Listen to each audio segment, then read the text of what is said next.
Good morning friends. তো সকাল সকাল উঠে দেখো আমি চা তৈরি করতে চলে এসেছি। কারণ চাটা সকাল সকাল না খেলে কাজে ঠিক এনার্জি আসে না। তো চাটা বসিয়ে দিলাম। চাটা বসিয়ে দিয়ে এবার গরম গরম চা আর একটু মুড়ি নিয়ে বসবো।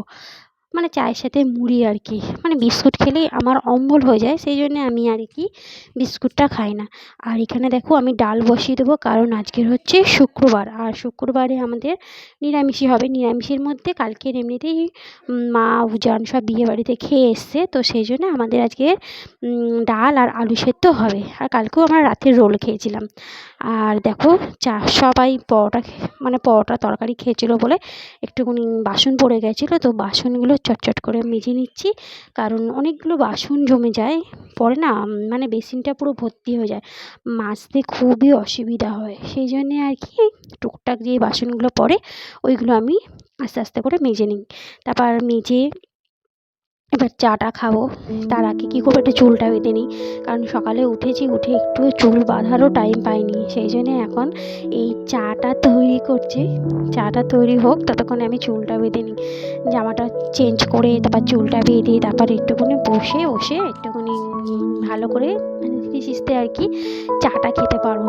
কারণ দেখবে রান্না করতে করতে অনেক কাজ চলে আসলে দেখবে ঠিক খাওয়া হয় না, মনে হয় তাড়াতাড়ি করে, মানে ঠিক চাটা অন্তত তাড়াতাড়ি করে খাওয়া যায় না।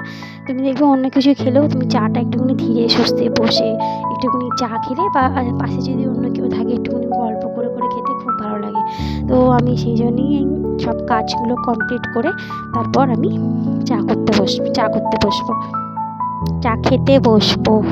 কী সব বলছি আমি, আসলে শরীরটা একটুখানি খারাপ আছে, মানে ঠান্ডা লেগেছে খুব, রাতেও এমনিতেই ঘুম হয়নি, সেই জন্যেই আমার হচ্ছে কি একটুখানি শুয়ে ঘুমিয়ে পড়ি আর কি।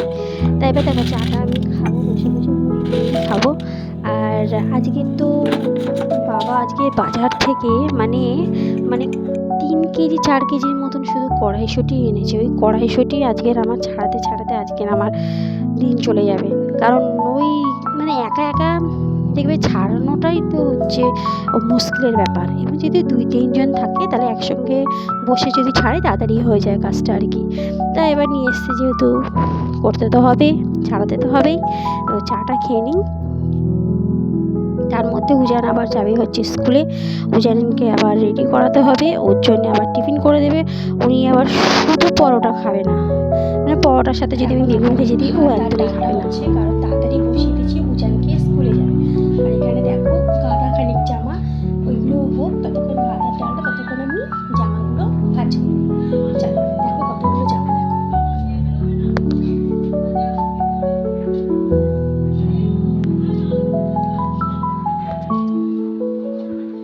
এখন আমি এগুলো সব এখন গোছাবো, এক এক করে গুছিয়ে নিই। তাহলে আসলে কি হয়েছিল, কালকে উজান যে বললাম বিয়ে বাড়ি গেছিলো, বিয়ে বাড়িতে পাঞ্জাবি ধুতি সব খুলে ওখানটা রেখে দিয়েছে। আর এমনিতেই কালকের অনেক জামা কাপড়গুলো কেচেছিলাম, সেইগুলো শুকিয়ে গেছে কিন্তু ভাঁজ করা হয়নি। শ্বশুর এমনি মানে ওপরে ঘরে মেলা হয়, নিচে দিয়ে গেছে, আমাকে এখন ভাঁজ করতে হবে।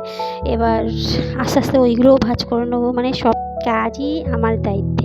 কিছু যদি না করি তো ওইভাবেই সব ফেলা থাকবে, টেবিলটা পুরো জাম হয়ে থাকে জামা কাপড়ে। আর সঙ্গে বাড়ি আসলেই বলবে এত জামা কাপড় তুমি গোছাবার টাইম পাও কি, তাই জন্যেই আর কি রান্নার ফাঁকে ফাঁকে কাজগুলোকে আমার করে নিতে হয় আর কি। এই যে ভাঁজ করে রেখে দিলাম, এবার টপাটপ আলমারিতে তুলে দেবো। তো জামা কাপড় ভাঁজ করা হয়ে গেছে, এখন আমি যাব হচ্ছে রুটি করতে। রুটি করি, এখন উজান কি স্কুলে টিফিন নিয়ে যাবে সেটাই দেখার।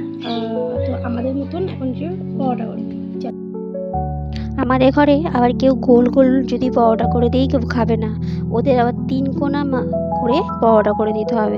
আর 3 কোনা করতে কতটা ঝামেলা পড়ে, তো কতটা মানে বেলতে হয় সেটাই আমি ভাবছি। এবার তো যেহেতু বাবা মা দুজনই হচ্ছে 3 কোনা পরোটা খায়, তো তাদের জন্য আমি 3 কোনা পরোটাগুলো ভেজে দিচ্ছি। এবার ওরা টিফিন খাওয়া হয়ে গেলে তারপর আমি খেতে বসবো। আর উজানকে করে দেবো হচ্ছে পাউরুটি, কারণ পাউরুটি নিয়ে যাবে, মাখন দিয়ে মাখিয়ে দেবো। ওই পাউরুটি ভালোবাসে, পাউরুটি মানে খুবই ভালোবাসে। পাউরুটি পেলেও পরোটা লুচি এইগুলো খায় না, মানে কী পাউরুটি খায় কী জানি, কিন্তু ডিম টোস্ট খাবে না। আবার ও খেলে শুধু শুধু ওই মাখন দিয়ে করে দাও, সেটাই ও খুব ভালো খায় আর কি। তো দেখো এখন আমি সবার শেষে সবাইকে দিয়ে এখন নিজে একটুখানি খেতে বসলাম, খাচ্ছি আর কি। খাওয়া দাওয়া কমপ্লিট হয়ে গেল টিফিনটা, এবার উজানকে স্কুলে যাওয়ার জন্য রেডি করবো। আর রান্নার জায়গাটা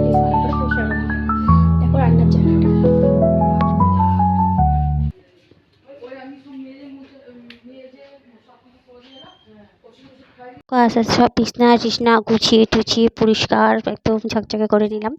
আর ওইদিকে হচ্ছে আমার বেসিন টেসিন সব পরিষ্কার হয়ে গেছে। এখানে গরম গরম আলু সেদ্ধ মাখিয়ে নিচ্ছি, যদি ঠান্ডা হয়ে যায় না শক্ত শক্ত হয়ে যায়। তো এবার স্নান করতে চলে যাব, স্নান টান করে এসে তারপর ভাতটা খাবো আর কি। তো ভিডিওটা তো অনেক বড় হয়ে যাবে, সেই জন্যে আজকের মতন এইটুকুই।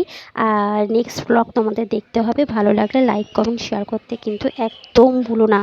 টাটা।